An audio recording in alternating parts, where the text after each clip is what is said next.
already online. And this is my great pleasure to invite you for the following hour to learn a little bit more about the opportunities of Creative Europe program and about its possibilities for Ukrainian audiovisual sector. I will start with a brief presentation what Creative Europe is all about. And also we will have two guests together joining us for a brief Q&A session and sharing their experience of how Ukrainian prospective applicants can use full power of Creative Europe, and also to give you some tips and tricks how to work effectively on the digital level and internationally in general. My name is Alena Dmuchovska. I'm a project manager of Creative Europe Desk Ukraine. This is basically the office which works constantly to support Ukrainian prospective applicants to understand more about opportunities of Creative Europe program and also about the conditions of different calls. And we provide full support for you if you would like to apply for different types of calls of Creative Europe. I will start with the presentation. I have it visually for you already, so if the editor can help it to see, it would be great. And let me start with the brief introduction of what Creative Europe is all about and how Ukrainian applicants can work and get the support. So basically every country among 41 countries which are program countries of Creative Europe, they have the opportunity to apply to different types of support. And Creative Europe works for like 7 years, so this is the circle of the whole program. And as you can see, in 2020 we have the end of the first program circle, and we are having already some finalizing activities, and we are still waiting for some results of different calls which were open last year and this year. And in general, Creative Europe supports all types of projects in culture, creative and audiovisual sectors. And as you can see, the budget is pretty big. It's 146 billion euros, which is divided between different types of calls through different years during all the 7 years. And Ukraine joined the program in 2015. So in 2016, Ukrainian applicants already had a chance to apply to different types of calls. And as you can see, 41 countries participate in this program. And this is important to understand of how you can work internationally and how you can find international partners and really move forward in the direction of international possibilities. As you can see on the map, the territory of the program is pretty huge. It's not only EU countries, but also candidates countries and some of the Eastern Partnership countries. This is important to understand where you can distribute your content on which territories, where you can find prospective partners, and how you can use the whole like global approach of this project to scale your work as well. And the budget of Creative Europe is divided between different parts. So 56% of the whole budget is for sub-program media. 31% goes to culture and 13% goes to cross-sectoral strands. So I believe you are mostly interested in the opportunities for media opportunities, because this is exactly the sub-program for all audiovisual opportunities. And I would like to highlight that the support is pretty broad. It's not only for films, but also for television, new media, video games, for film festivals, as you might believe. And it it helps all types of audiovisual content to be distributed, to be developed, and to be popular on like really big scale of countries, meaning 41 countries, including Ukraine. And Creative Europe help not only with funding. To get the grant for your project is really important, but also apart from that, you can participate in different types of trainings, which will help to develop your audience, for example, with your new ideas and with your new products. But also you can also educate your colleagues and your team, because also professionalization is very important for Creative Europe to provide better and more interesting audiovisual works.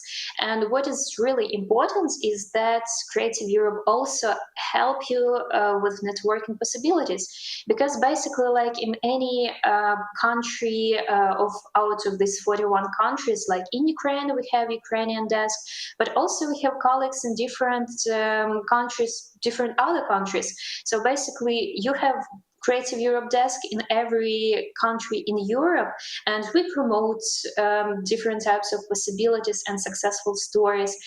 It can be kind of like another additional power for you to expand your audience and to find prospective partners, because we also quite engaged in this process, and we try to organize different types of events, and also to connect the dots of these projects who would like to work together on the international level. And these are the general calls which we have in media sub-program. As you may see, we have 14 different calls. They're connected to film festivals, so meaning events and trainings. They are also connected to development and just distribution of audiovisual content. So it's not only about films, it's also about video games, for instance, or TV programming.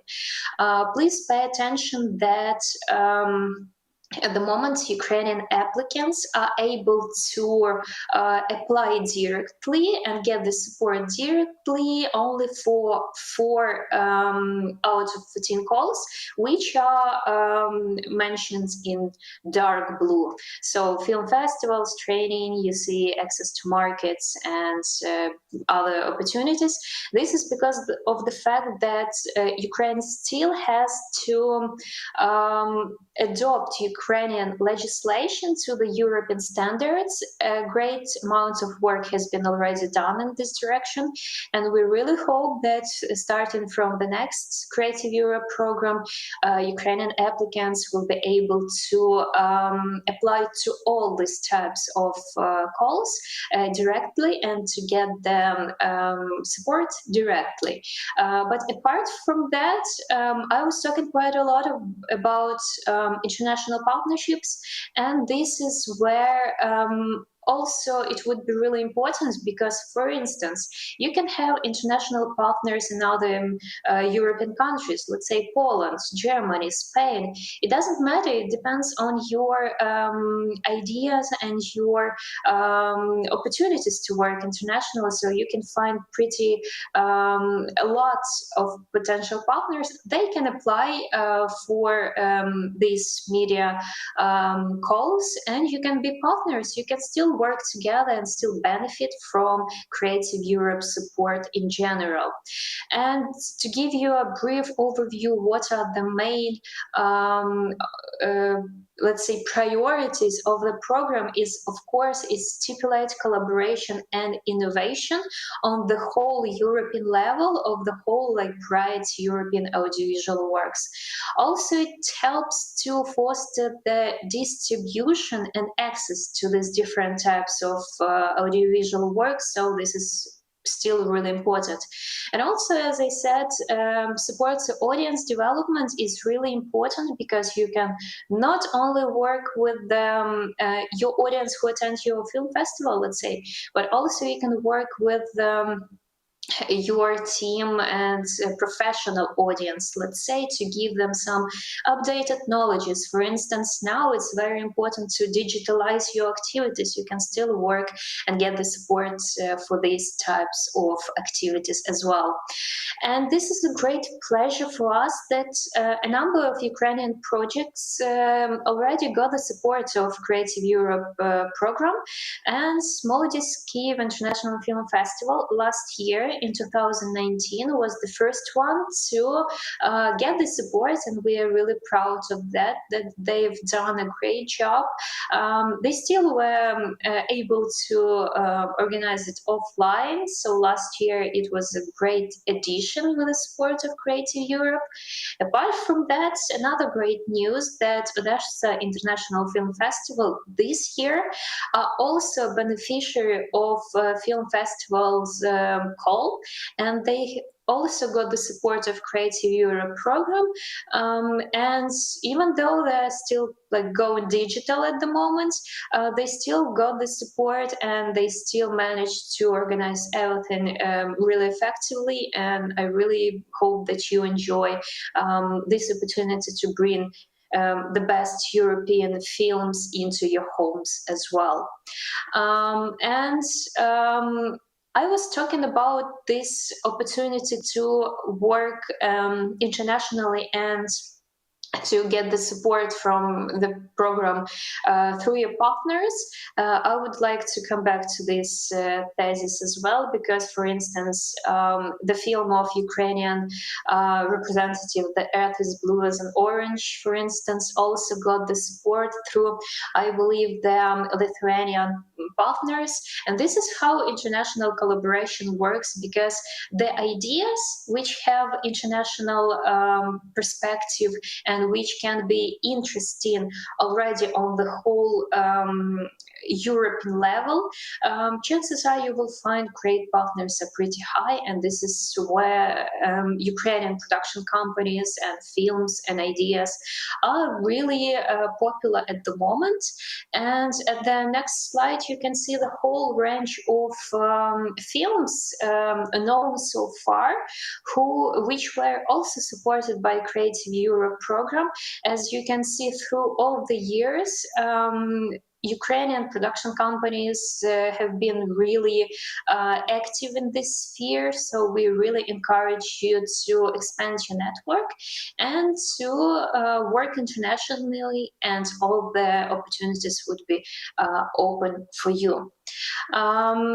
A lot of our prospective applicants are asking about co-funding opportunities, because Creative Europe as a program most of the time doesn't cover all costs of your project. The chances are that you have to co-finance some parts are pretty high, so you have to think strategically about that. And how you can co-finance your project is, of course, through Ukrainian Cultural Foundation, which is the biggest grant institution which gives support to all types of cultural and creative ideas. And I believe Odessa International Film Festival also got the support of Ukrainian Cultural Foundation, and with Creative Europe, it's quite a great mix. Also, you can use the opportunities of Ukrainian State Film Agency and participate in pitchings, which they organize quite often. Also, please keep in mind that the Ministry of Culture and Informational Policy of Ukraine back and forth also have some opportunities. So please stay in touch with them and just trace all the opportunities which they are organizing. And also, the last thing is possibly city budgets, because at the moment, because of decentralization, which is quite popular over the last few years in Ukraine, you can also have some support locally in the cities and towns where you work, because they also have some budgets, they have some facilities, and they can help you logistically cover a lot of costs. So I believe this is also a very very great opportunity. And as I told you that 2020 is the last year of Creative Europe program, but we have great news that the next program is already preparing all its force for our next support rounds, let's say, and it's going to work from 21 till 27. So basically, again, 7 years of support and international opportunities are on the horizon at the moment. We're still waiting for some details about the prospective calls, the schedule of the calls, the deadlines, the whole budget, because it's still under negotiations. My advice is to stick to our news channels. Please subscribe to our newsletters or subscribe to our Facebook page. And when we have news and when we have some additional opportunities for you, you will be the first one to hear from them, because we are trying to be pretty active with informational support of our prospective applicants. And just to remind you that Creative Europe Desk Ukraine is all the time working hard to support you with all types of activities and all types of information. Here is our website. You can find all the contact details and direct emails of ours pretty easily. So please, if you have any challenges and questions regarding Creative Europe opportunities, please let us know, and we would be really happy to support you with all types of information we have at the moment. I believe that's it from me, and I will finish the demonstration of my screen. I would like to move forward to the next part of our event, and I would like to go to another guest of ours, and I'm really happy that we've managed to do it. So it's a great pleasure to invite Sunmi for another talk and Q&A session with us. I believe this is the exclusive moment in Ukrainian history, because we have for the very first time the representative of executive agency. So please, Sunmi Patton. She is the head of audience sector, which includes support to festivals, cinemas, distribution and sales agents with the European Commission's Education, Audiovisual and Cultural Executive Agency. Sunmi, welcome. Thank you very much for finding time to talk to us. How are you? I'm fine, thank you. Thank you really for the invitation. Hello everyone from a very rainy Brussels. I don't know how it is in Ukraine, the weather. So yes, I think this is of course an online meeting, but I think it's nice to reach you. Yes, thank you very much. I believe our prospective audience, they really have a lot of questions, and I would like to ask about bigger picture about Creative Europe, because you have the insights how in general the program works. The first question is, of course, going to connect it to the crisis which we overcome at the moment, because it's difficult for all of us. Can you please tell us a little bit more how Creative Europe showed flexibility in 2020? Because I believe a lot of prospective applicants, they had a lot of challenges, and how they managed to do it with the support of the program. Thank you for the question. Now it's still some time ago, it's more than half a year that we are teleworking, networking, communicating online, but it's true that it was very challenging and we had to adapt.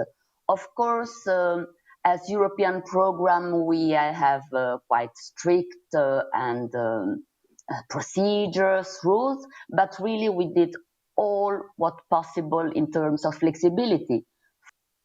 first of all, we extended the deadlines because we understood that to prepare an application, teleworking or offices closed was not the best moment. So we allowed more time to prepare the applications.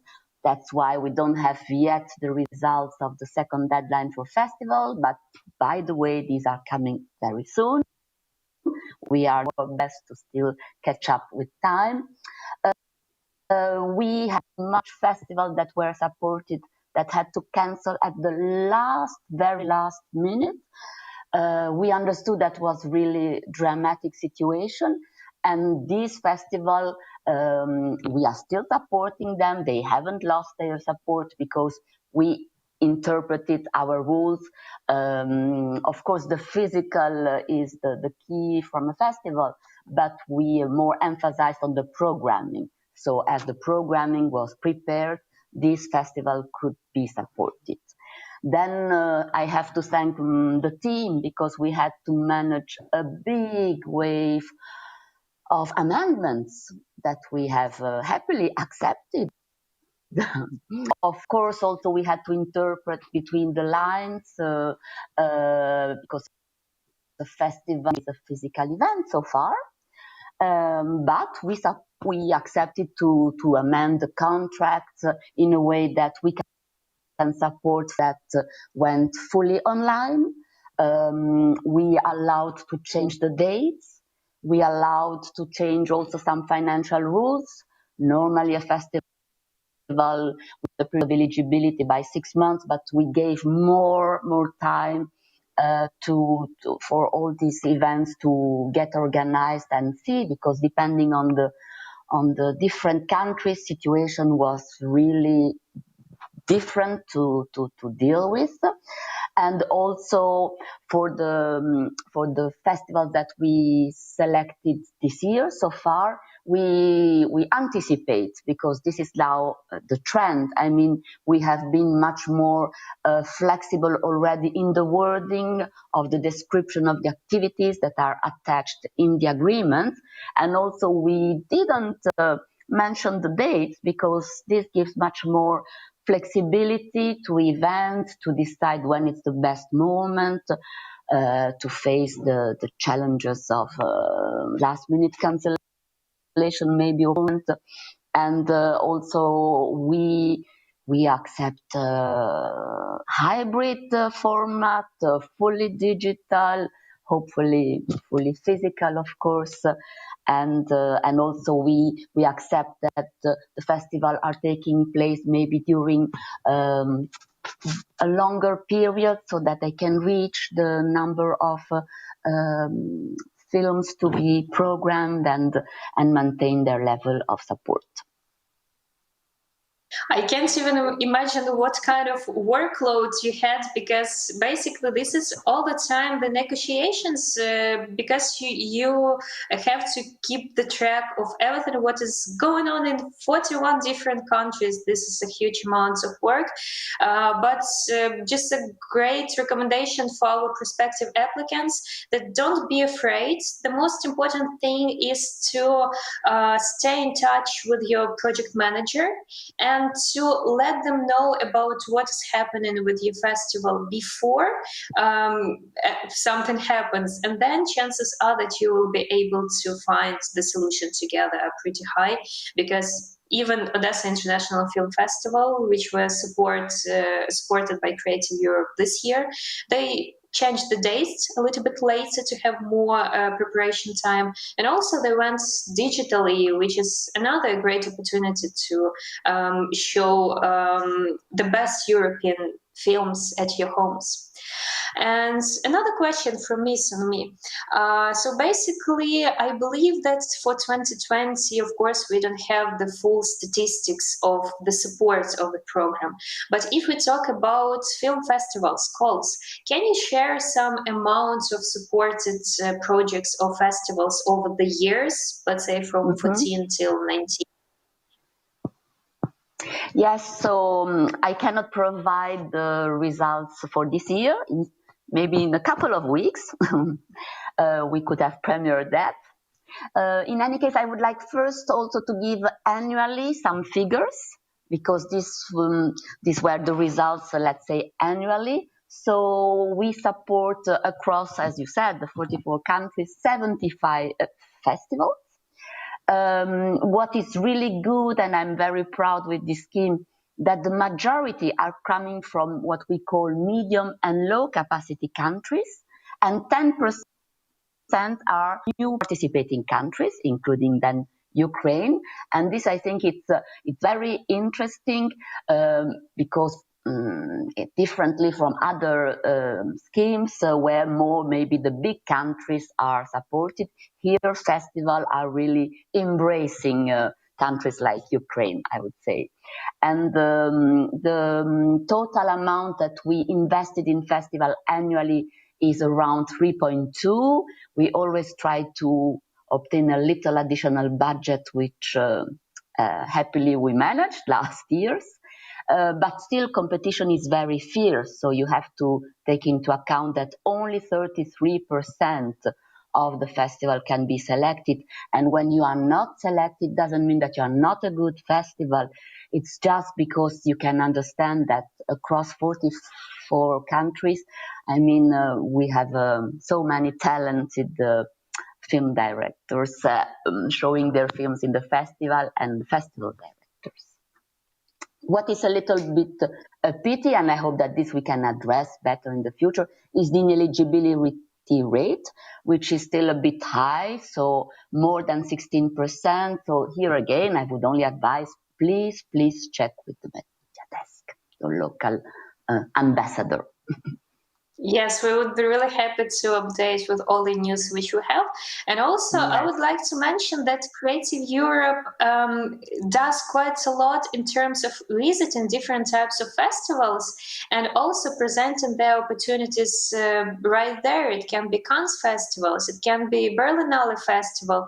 So basically, back and forth, all the major events, they have the representative of Creative Europe program, and you can get some updates, you can have some networking opportunities with the help of these stands, let's say, in these opportunities. So this is another trick which would be nice for our applicants to use.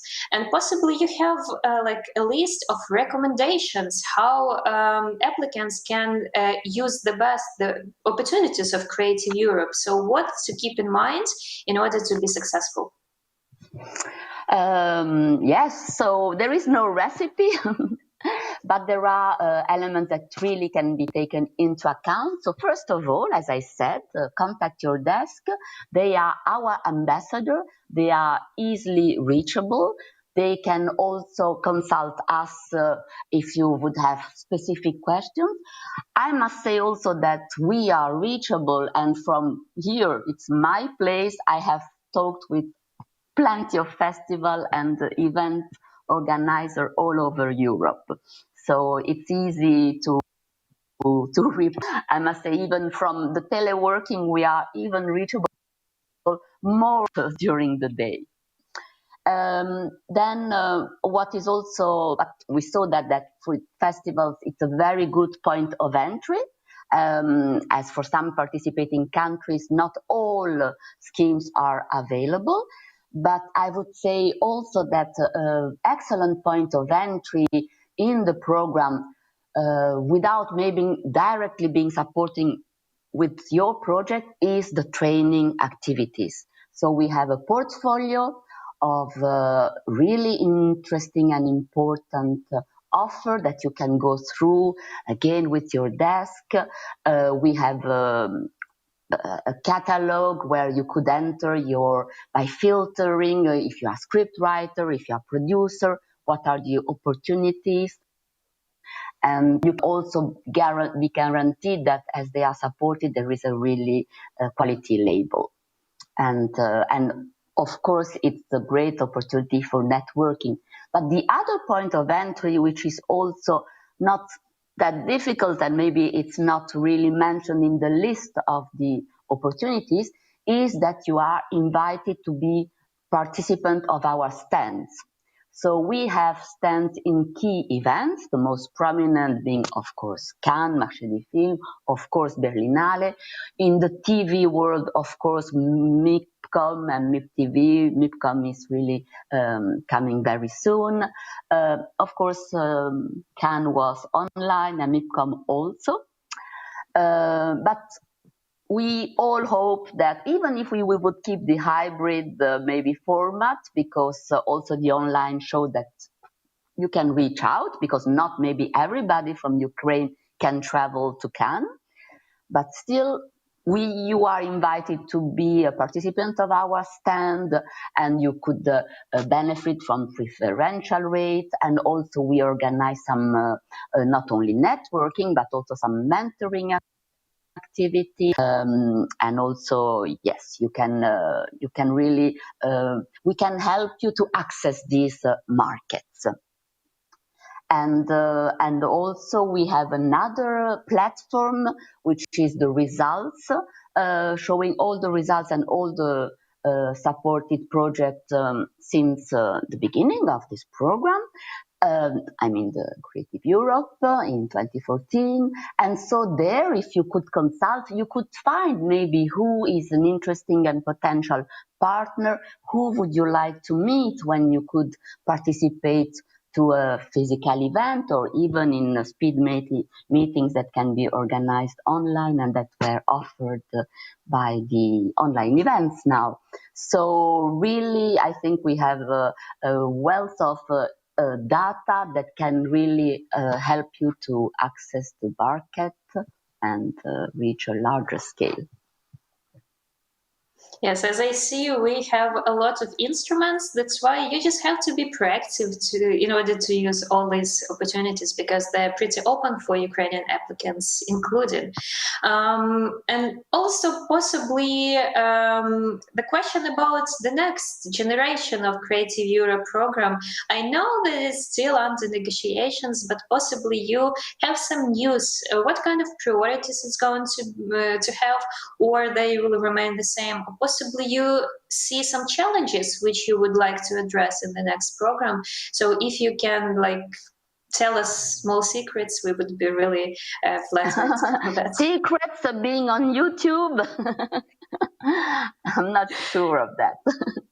No, but and also I have to express the fact that I'm working for the agency, so I'm very knowledgeable on operational aspects and less on political aspects. So of course, this new program and negotiation are a high level political field. However, what we know now is that the negotiation have progressed well on the substance of the program. So in terms of objectives, priorities, and actions to be funded. But of course, this has to be adopted at the level of European Parliament, the Council of European Union. And so at the moment, negotiation was slowed down, and certainly lockdown didn't help. But the Commission is working hard on for the shift resumption of the negotiations, and we have to try to our best to avoid delays and disruptions in the implementation of next program. So what I can say, but I think it's a personal maybe key words, and I think also, Alona, you mentioned these words already, so it's certainly cooperation across borders. This is in the essence and the added value of the program, and of course, innovation and quality projects. Yeah, this is indeed very important. And I believe this is the last question for me, just some food for thoughts and for homework for Ukrainian prospective applicants. Who do you think did a great job going online this year, if we look at all the film festivals over the last 6 months, let's say? I think, and I'm very happy. Hi, Algidas, how are you? I'm very happy that you invited Vilnius. Finger crossed for the application. But no, we have been in contact, and yes, I think it was really a good idea to showcase this festival, how they reacted and adapted to the challenges of the situation. Thank you very much. So, with this great encouragement, I think we can move to other next guest. Thank you very much, Sunmi, for great insights. Thank you very much, and I would like to congratulate the Ukrainian festival, because competition is fierce, so very well done. And I'm very happy also to read that the local industry is flowering, so we will hear about Ukraine in the next program. We will do our best from the point of view of desk, and really I hope that it was kind of like motivation for our prospective applicants to be active and to use all the opportunities. Thank you very much. And now I would like to talk a little bit more to Algirdas Ramashka, CEO of Vilnius International Film Festival. So this is basically one of the first events, even I can say it was the first event going online so fast, and I believe with a lot of difficulties in like a beginning of COVID crisis. How you managed to do it, and what are your feelings after all this months after realizing that you've managed to do it so fast? Can you tell us a little bit more about like tips and tricks which you used during your event?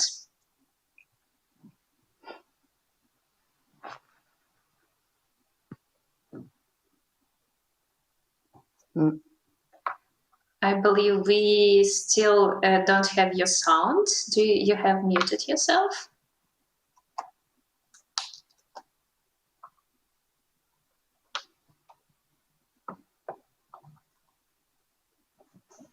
No, unfortunately, no sound. We have to check it at the moment.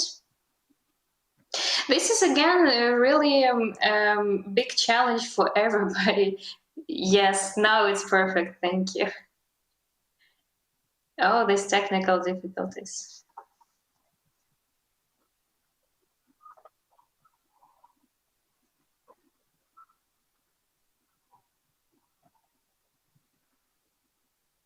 Yeah, I believe you have the sound at the moment, so we can start all over. How you managed to go online so fast, and what are your feelings about the digital edition of Vilnius International Film Festival?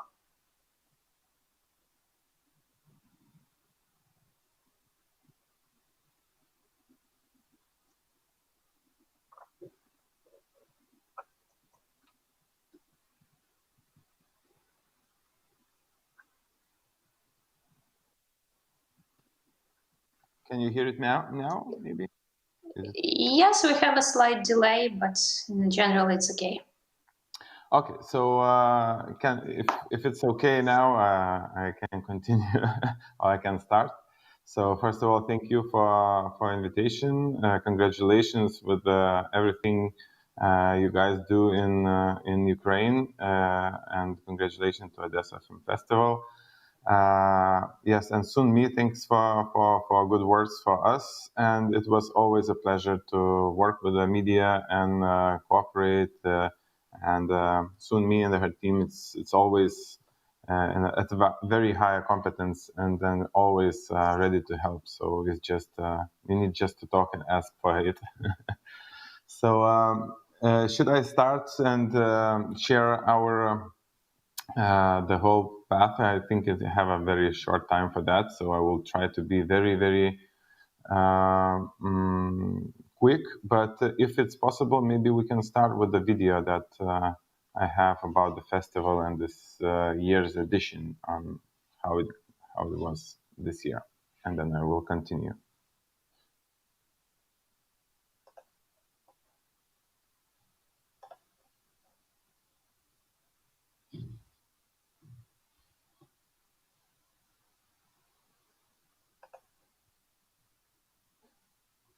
Is it possible that we will have this video now? Or should I continue with the...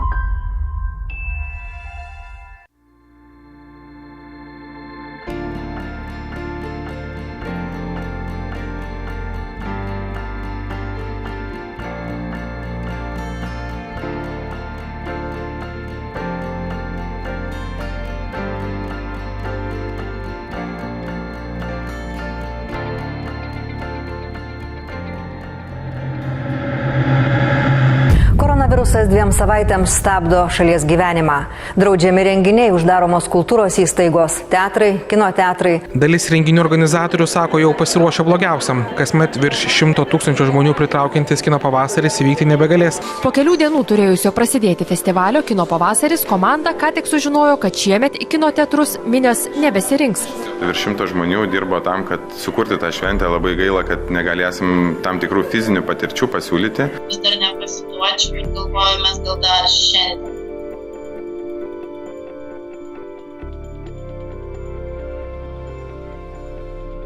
Festivalis, supratau, sudaro galimybę namuose filmus susistebėti. Būtent nuo šiandien kiekvieno mūsų namuose prasideda Kino pavasario festivalis. Sveikinam visus su atidarymu. Linkiu gero kino ir gero gražaus bendravimo artimųjų tarp. Bičiuliai, kaip gerai, kad yra kinas. Labas, Lithuania. Pradėkit.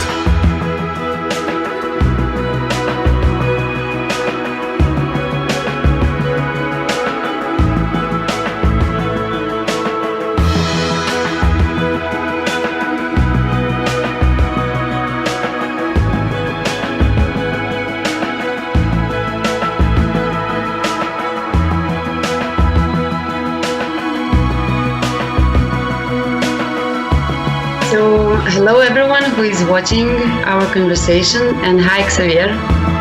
Hi. Hello Ingvar. Hi Bartoš. Aš siunčiu linkėjimus iš Dzūkijos miškų. Sveiki visi, sugrįžtam su mūsų pokalbiu.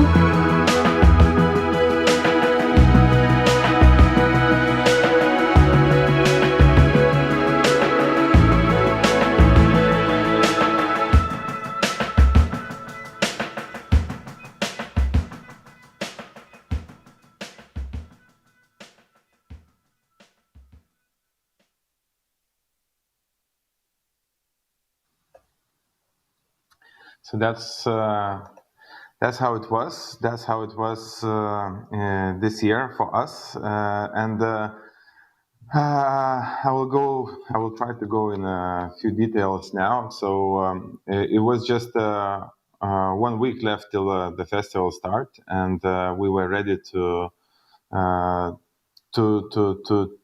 make the historic edition of the festival, since it should have happened the 25th edition anniversary, and we are getting ready. And I've got a call from city mayor who said that okay, you have to prepare because the country goes shut down and it will not be able to happen. And we knew that this possibility can arise, but we still expected that we can happen, and like Berlinale, we will be happy to squeeze and to be happening. We already knew that, and we already canceled the Meeting Point Vilnius event, industry event, since we knew that nobody will be able to travel and we will not have international guests, and there is no point to do it. And we didn't have the resources to make it online. So we canceled the Meeting Point, and then we started building and try to do something about the festival.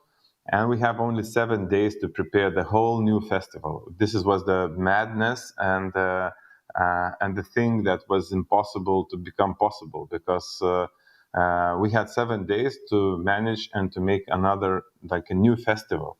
And we also had some goals, and I had some, first of all, promises to our audience when I said that no matter what happens, the festival will happen. So we didn't have the choice to choose not to do it like many other festivals. At the same time, we had already expenses done, and all the job was done. So the festival, if it would not be happening at all, we will be bankrupted. So we didn't have a choice. If we want to continue our work, what we did for 25 years, we need to find a solution on how to do it. So we had just in a few days, we had to find the partners, and we find all the partners streaming platforms in Lithuania, and we had to negotiate the deals with them. In one day, at the same day, we had to approach all the sales agents of the films which we had 130 films, feature films, to negotiate the new conditions and to put these films, if it's possible, to put it online. So we managed to have 69% of the films to be put online. We managed to continue the competition programs with the juries, watching the films online and deciding who will win. We managed to keep the 85% of the team, so it was a very big goal to keep the team working, not to dismiss anybody. And in the end, the results was that we had 56,000 admissions. That means that this is how many times films were bought online. But according to our study, there was at least an average of 2 people were watching it online. So in general, we had the audience of 112,000 this year. As it was last year, it was 126,000 physical audience in the cinema. So we even managed, and we are extremely happy about it, that we managed almost to keep the same audience. Even we were expecting, and the expectations was that, okay, if we will go to the quarantine and the people will have a lot of time at home, and they will not have nothing to do, and they will need something to relax and to watch it. So they will gonna watch the films online, and maybe we will have even bigger audience. But in reality, it was different because it was the first weeks of the quarantine, and the people were mad. They were crazy. They didn't know what to do with the kids who are supposed to go to school, but they are at home and they have to work from home. So it was like a very mad period, transformation period, when the people were just like trying to figure out how they were gonna live.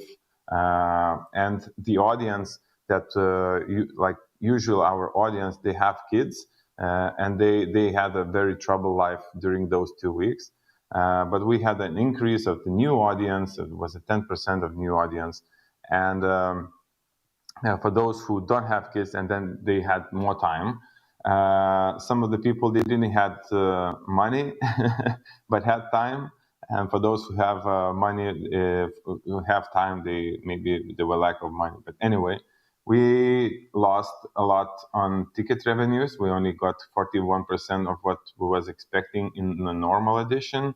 We lost 50% of sponsorship, which for us, it was dramatic. And also with the tickets and sponsorship, it was very dramatic loss in the budget. And also with the public funding, we had increased the public funding because there was some more funds to be trying to help.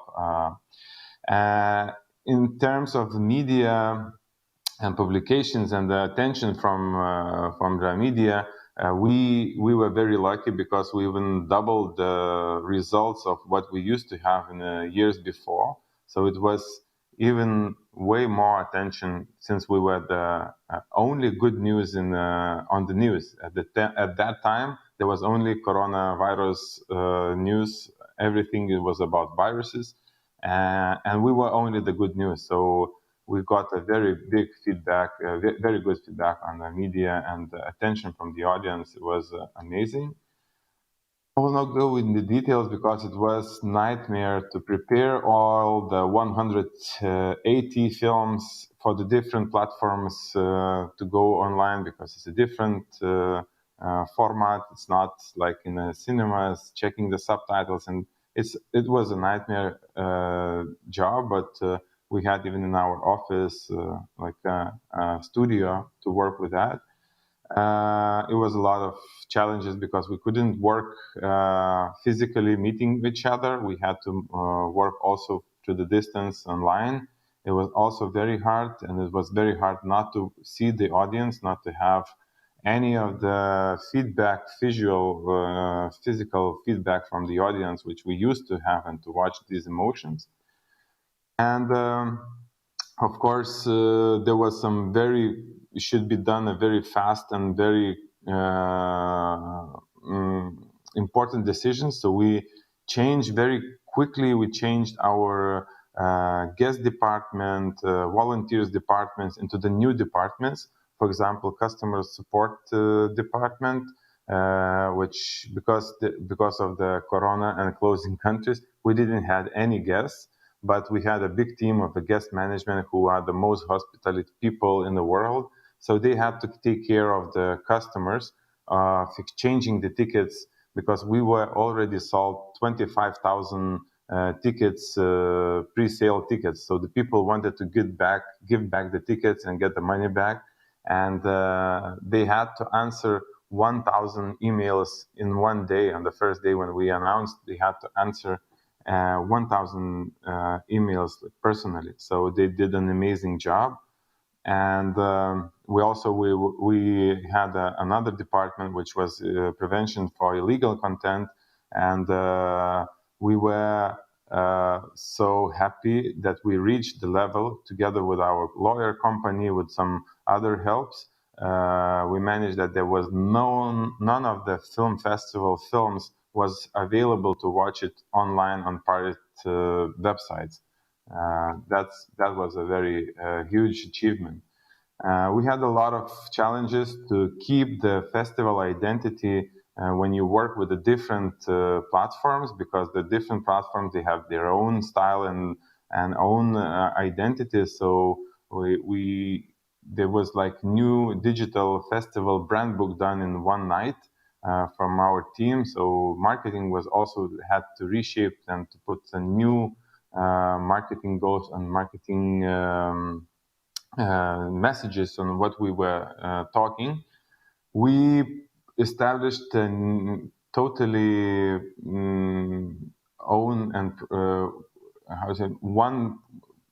one person managed from our office the TV online studio that connected so many countries, so many different homes and different videos. So there was amazing quality. Actually, we reached amazing quality, and there was so many video content that we managed to give it to the audience, to our partners, and we had Q&As with the directors, with actors. We had some talks with the film critics, and was really one of the most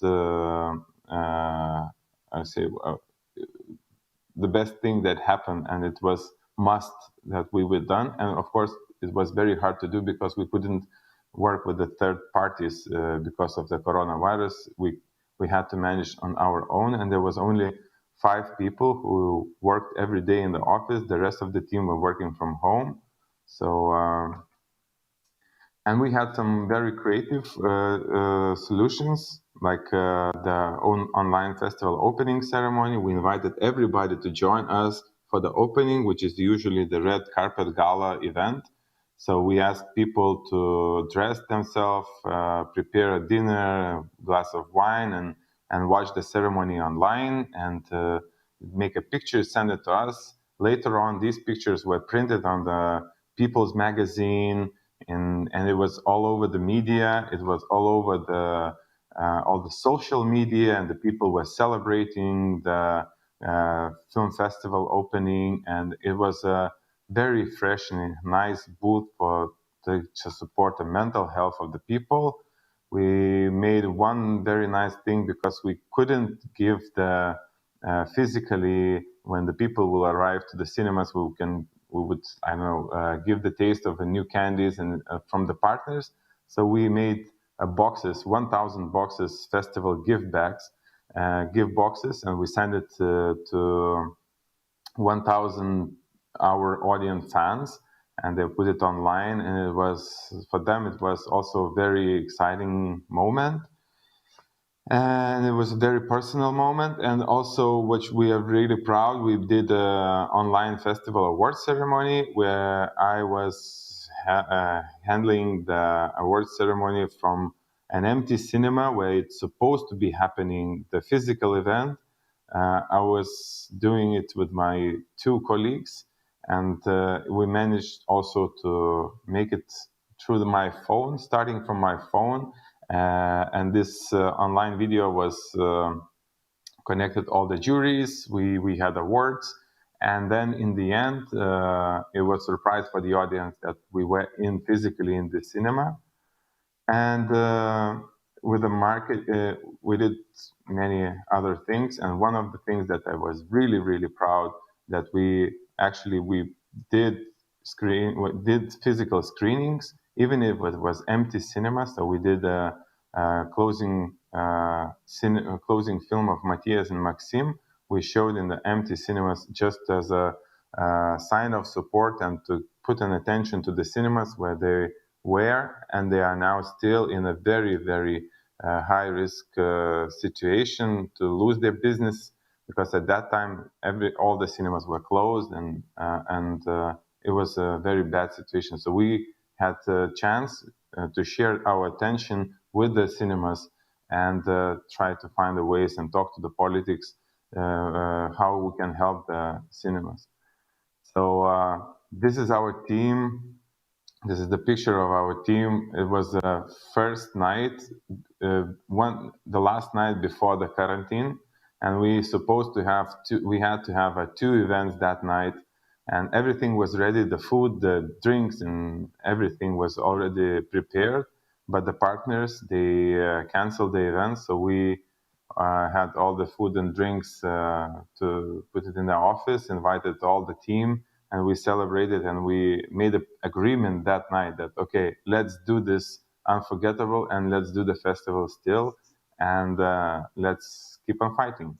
So and there was one more project that maybe you hear about, what we did afterwards, after the festival. It was the Era Cinema, when we launched the drive-in cinema in the airport of Vilnius, which was another great story, which came around the world, and it was amazing thing to be happening, and that way we're really proud. That sounds like a lot of fun. At the moment, we have 5 minutes to run over the time. It's still okay for us. It's really good that you've managed to build this kind of audience engagement with this, like costumes, with the photos, with some presents sent to them, because this is what we like in like real life, because digitally you can't touch anything, and really we have the lack of this audience engagement, let's say. What are your feelings about 2021 in general terms of development of the industry? Do you feel that you might have lack of films to show next year, or how does the situation with the next year's selection taking place at the moment? So if we have a few hours, I can tell you more about the challenges that awaits. Of course, there will be problems with the content and with the films.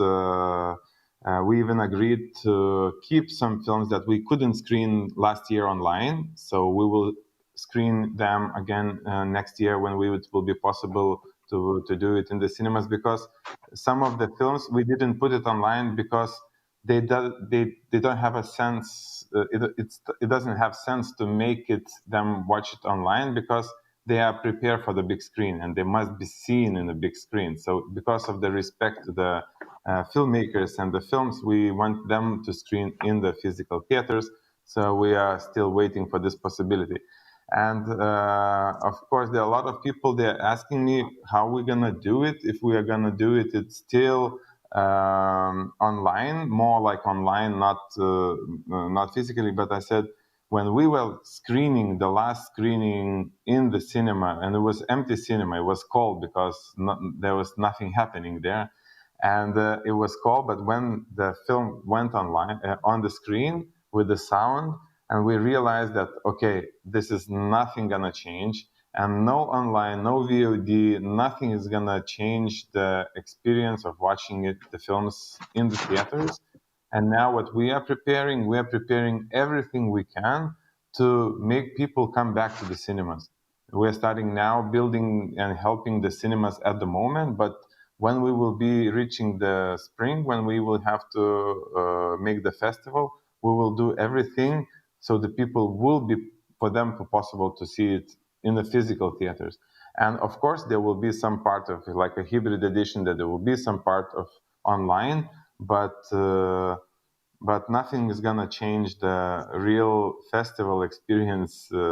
It's not the same. It's not the same for the team, and we are not doing it for numbers. We're not doing it for money or anything else. We're doing because of the experience and also from this energy when you see the audience coming out of the films, and this energy, you can feel it. You can literally feel it, and this is the main thing why we are doing it. So we want to see the people's faces. We want to make the physical experiences. So we're gonna fight for the cinemas and for the cinema experience. Thank you very much for your feelings and for your plans. I have like tons of questions for you, of course, but unfortunately we are not able to run over the time too much. I really hope that till next year we will be able to learn how to live in this new reality, and we will be able to come back partly to physical experiences and to enjoy these great pieces of art which we can enjoy at film festival, music festivals, everywhere offline. I would like to say great thank you for this great talk and for this opportunity to have your insights from different countries, from Brussels, from Vilnius. So we had today Algirdas Ramashka, CEO of Vilnius International Film Festival. Thank you very much for your insights, and also thank you very much Sunmi Patton from Executive Agency of European Commission for your insights into Creative Europe world. My name is Alena Dmuchovska. I'm working for Creative Europe Desk Ukraine and staying at your disposal every day. So please let's stay in touch. And if you have any questions connected to Creative Europe, we would be really happy to consult you. Have a great evening, almost everyone, and see you somewhere in real life, hopefully really soon. Thank you. Okay. Bye. Bye. Bye bye.